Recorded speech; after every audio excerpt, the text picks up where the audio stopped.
सामिया ने हक दिया, सामिया ने मूत दिया, सामिया ने छोटे कपड़े पहन लिए, सामिया ने बड़े कपड़े पहन लिए, मतलब तुम लोगों के पास कुछ नहीं है सवाए सामिया के। आज की इस वीडियो में हम बात करेंगे सोशल मीडिया की सबसे ज़्यादा चर्चों में रहने वाली शख्सियत सामिया हिजाब के बारे में। अली फैज़ की शादी में सामिया हिजाब को काफ़ी टारगेट किया गया, ख़ास तौर पर इनके डीप नेक ड्रेस पर।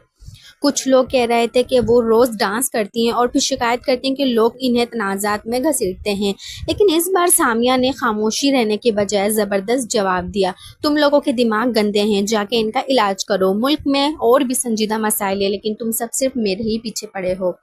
फैंस ने सामिया और अलीना का मुआवजा किया। अलीना बहुत क्यूट लग रही थी, जबकि सामिया बस इम्प्रेस करने की ही कोशिश कर रही थी। सामिया की एक और वीडियो लीक हुई है जिसमें वो फेशियल करवा रही हैं और उसमें उन्होंने कैसी ड्रेसिंग की है, सबके होश ही उड़ा दिए।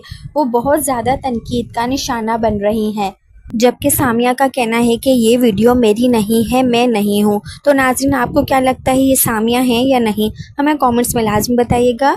मिलते हैं एक और नई वीडियो के साथ, अपना ढेर सारा ख्याल रखिएगा। तब तक के लिए अल्लाह हाफ़िज़। चाहती थी, लेकिन अब क्योंकि कुछ लोग मुझे इस तरह के मैसेजेस कर रहे हैं कि सामिया हम आपसे एक्सपेक्ट नहीं कर रहे थे, या आप ये जितने भी वीडियोस सराउंडिंग्स में हैं, ठीक है, ये सारी वीडियोस फेक हैं, ये मैं कहीं से लग भी नहीं